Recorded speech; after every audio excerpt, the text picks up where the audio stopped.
Good morning. So it is a super hot day here. So we got up at like, I don't know, maybe 8 this morning, went outside, let Pharaby do a little bit of a safari. We have a heat advisory. It's supposed to be like 110 degrees or something. Thought I'd bring you guys along for maybe some stuff that we do this morning. So far this morning, I'm gonna flip the camera and show you what I've done. Like I said, I've been up for a little while, like an hour and a half. So I've washed all of Pharaby's puzzles that were basically that had been used since I washed them last, so dirty, I guess. So I've washed all of those. I have them in drying rack. And then over here I have all of the pieces laid out. Pharaby and I played a minute ago. Oh my gosh, we've added new connect buttons. I need to show you those too. I think I added, I don't know, maybe like 20 new connect buttons. So we added all of these new, all of these. These were all buttons we had. But the light blue ones are connect. So whenever you press a connect button, it automatically logs it on your phone and it comes out of that speaker over there. So listen to how good it sounds. Pharaby. And then this, let me find an old button that doesn't sound as good. Bye phone. See, the sound quality is so much better. So I'm really excited about that. I think they're so cool. I'm so excited to have them. I can't wait until we have everything on Connect because that way it'll log every single press. Because right now it doesn't actually log all of her presses. It only logs what's on Connect, of course. But it's so neat because whenever I pressed the Pharaby button, it popped up on my screen a minute ago and I just love it. I love that I can accidentally miss something, like not hear it, and I can still see the text on my phone. I'm really impressed with Connect. I'm always just so impressed with Pharaby's button use, but I feel like every once in a while she will just kind of level up in a different way. And I think two things happens here. Number one, I think it's just the fact that she's had buttons for a little over 3 years now. So obviously she's getting used to just communicating in that way, just normally. Or she has been used to it for years. She kind of first started it on the first day, honestly. So it didn't take her long to get used to it. But she's gotten used to making longer word combinations. I don't know, it's weird to see her learn to talk in this way. And like, obviously she's a dog, so I never thought about teaching a dog to communicate like this. Like that's never been a thing that's crossed my mind in my life. So just, I don't know. There are things I would do different too, by the way, moving forward. Next time I get a dog, I'll definitely introduce color names to them, like for what I think dogs can see anyway, because Pharaby tries to use toys to reference color, and that's not, at this point, it wouldn't make sense for me to try to teach her color names because she already has a thing, you know what I mean? But I think in the future, that would be something I would like to do with another dog. I'm just really impressed with her use of buttons.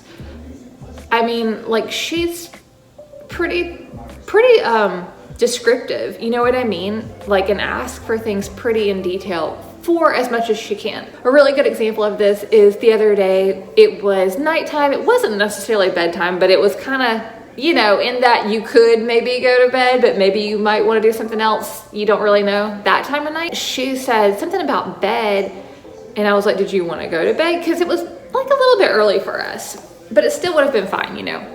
And she said every word that she knows that would describe what happens in bed, what we do in bed, where the bed is. So it was really cute. I'm gonna try to insert that because I can't remember everything she said. Bed, you wanna go to bed now? We can go to bed. Pharaby, want bed?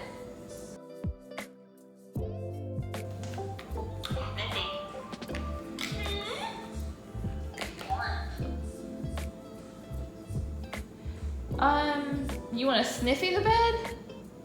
I'm sorry, I don't understand. Where? Together. Snuggle. Switch. Okay, so I'm thinking this is all gonna be the bed. So yes, where's the I don't know what sniffy, but yes, we can snuggle in the bed. Yeah. Mama Pharaby snuggle in the bed. Yes. Okay, let's make a plan. Yes, we snuggle in bed real soon, okay? We can go snuggle in bed now if you want. Do you want to now or do you want to wait a minute? Snuggle. Scratches. Snuggle and scritches? And your puzzle too? You can't make up your mind what's happening? Why don't we do this? Why don't we get some scritches now? Get some scritches in advance, and then we can puzzle, and then we can go snuggle in the bed, okay? So I just think it's amazing that she understands that I don't understand and that I need clarification. Number one, like, to me, that's kind of like a big thing in communication, right? Like, for you to understand the other person doesn't understand and that they need you to clarify somehow. I mean, that's a communication skill. And then the mind-blowing part to me isn't just that she knew that I didn't understand. It was also that she used every word that she possibly could think of that would describe what she was trying to say. Basically described what we do in bed. So I felt, or relax, she said a lot of things. I'll have to insert the clip. I just think it's so cool that not only can she articulate what she wants, she only has 102 buttons, so it's not like she can just say anything under the sun, but she can, anything she has, she can say. So it can get her kind of close. And it's just really neat to me to see that she can kind of generalize things. And so, like, for example, I was like, are you sure you want to go to bed? Do you want to go to bed? She used all the words to describe, like, bed to let me know, like, yeah, that is what I want, right? And then also, if she doesn't have a word for something, I've noticed that she will kind of generalize and use other things to kind of try to get there. Like, color is a great example of this. If she's trying to ask for a very specific thing and it's a color and we have more than one of it, then she will say the color, or it's a toy name, that's what she uses, but she'll say, like, instead of just saying listening, she wants to listen to music, she'll say Dingbert listen to music, because our speaker is the same color as her Dingbert toy, and so she wants to listen to it loud on that speaker. Another good example of this is the other day, she wanted her red ball, and we don't have a button for a red ball. And she said Scooby ball, want where or something. And I thought Scooby was an accident, so I just was looking for a ball. And Scooby, turned out it was on purpose, and that ball was in our bag that we take outside. Pharaby. Pharaby, what?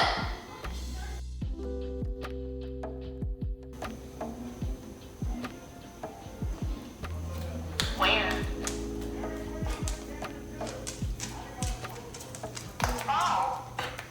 Pharaby, where a ball? Well, we can find a ball. Let's go find one. Here's this ball. And I thought Scooby was an accident, but we do have a red ball, so I think it might have not been an accident.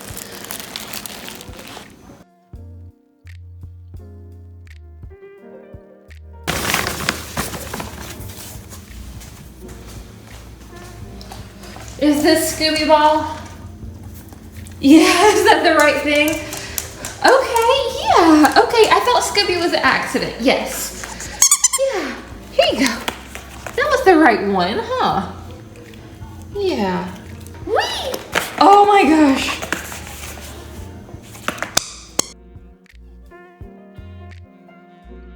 And she got so excited whenever I got the right thing. And also, even with things like playing fetch, which we call frisbee. She calls frisbee. She calls it frisbee. So that's what I call it now too. But even things like that, like playing frisbee, like she'll get specific with what she wants to play frisbee with. Because to her, frisbee is action. Like she's, going to get it. Like I'm throwing it and she's going to get it. Which I know that's not typically how you play frisbee, but she doesn't know how to catch it. So that's what we call frisbee. But she's very specific with what she wants to play frisbee with. So she might want to play frisbee with a ball. You don't want me to throw it for her to go bring it back. Or maybe a stuffed animal or something. So I love that she can be so specific. And like, that's not a big deal. Like they could bring you the toy. In theory, technically they could, but I like that she chooses to just tell me on the buttons instead. I think that's so cute. And she's been asking to see deer a lot lately in different animals. So we have had animal buttons for, probably maybe like a year and a half. We've had animal buttons for a while. And at first I would just press them whenever we saw different things. The whole reason I gave her animal buttons is because I thought that it would keep her from barking about animals, right? I was like, maybe if she can just tell me, then maybe she'll just tell me, you know what I mean? And that's not worked yet. But what has started happening within maybe the last month or so, you want an idea? She has started telling me what she sees whenever we come in. So like if we see I'll insert the picture, then she'll come in and say it on the buttons. And then the other thing that she's been doing is asking to see specific things. And I guess, number one, she's 4, okay? So people a lot of times are like, well, she's a dog, so how can she know? Think about what a 4-year-old knows in general. Like, just think about what a 4-year-old thinks you can do. Like, a 4-year-old very well could think that you could make an animal appear. You know what I mean? Like, that would be a legitimate thing. I could see like a 4-year-old thinking that their parents could make it appear if it had been there before. You know what I'm saying? Or not understanding that their parents can't. So it's kind of the same with her. Like, she asks me for things. Like, she'll ask me to make it stop raining, or ask me to make a deer appear outside, and it's like, I can't. She'll like, she wants to see it, and you know, like, she's waiting for me to do something about it. So I think that's really neat. But also, it just kind of reminds me that all animals, meaning human animals, dog animals, all the animals, we kind of all, I feel like, have the same little wants and desires and stuff about, we'd like to see a thing, or maybe we'd like to do something, or maybe we'd like for it to stop raining. Or like last night, she asked to go outside and get scritches in the sun. It was nighttime. We couldn't do that, but she wanted it to be sunny. You know what I mean? She's like, I sure wish it was sunny.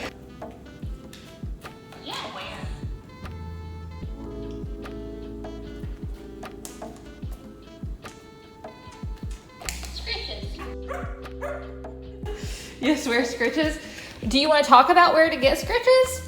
Here, let's come over here to our body board and we can talk about where to get scritches. Here. Oh my gosh, where do you want them? Hot. Hot? Sunny. Hot, sunny? Oh, you want to get scritches where it's hot and sunny? Is that what you're trying to say?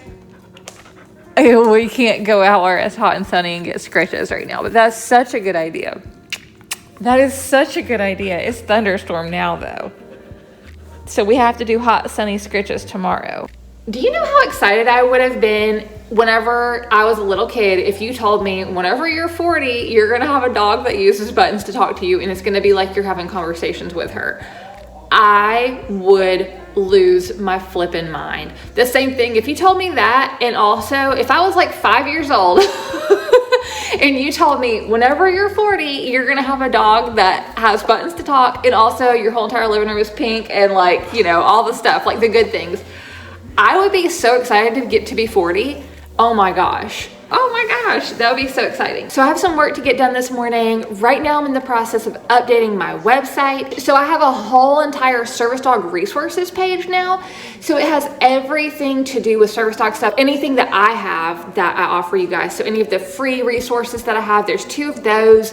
Then of course the training planners, the ADA cards, the shirts, the book, like all of that is listed on the page, and it's so awesome because that way there's just one page, and you know, if you want service dog stuff from me, that's where you can go. And then I made one for the AIC buttons as well. So I have an AIC buttons resources page, and that has all of our discount codes, that has all of our button planning stuff. It has a button planning freebie.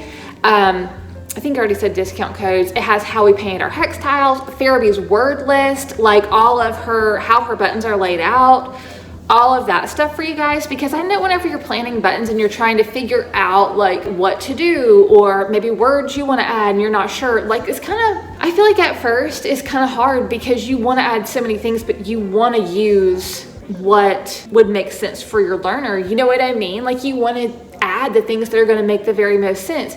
And I feel like sometimes I would add things back whenever we were kind of first getting started, and I would be like, well, I have like 3 buttons. I want to add like 3 or 4 buttons today. And it would be a goal, like, you know, I felt like we're ready for buttons, and I would have ideas in my head, and then sure enough, I would get all of those recorded and we would use them. But man, I could have used this too. You know what I mean?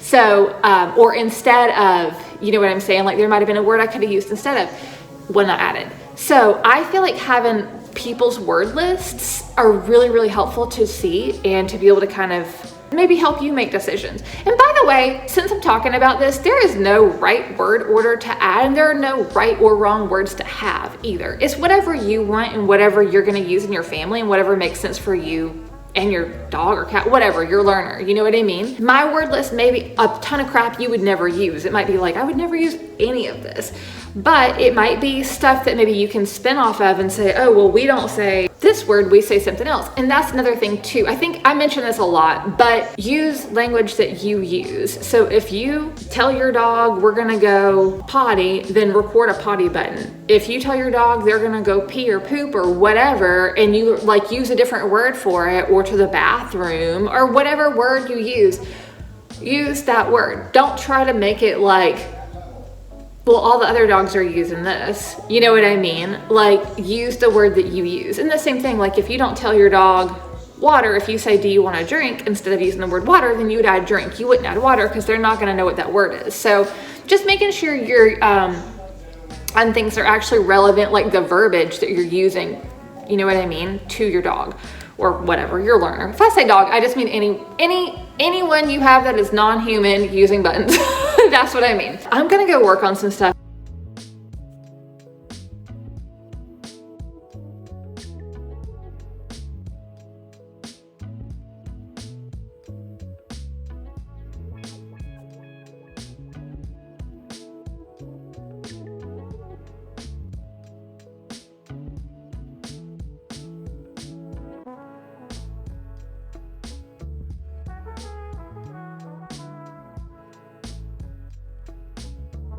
All right, guys, thanks so much for hanging out with us today. I hope you have an awesome week and we will see you soon. Bye, guys.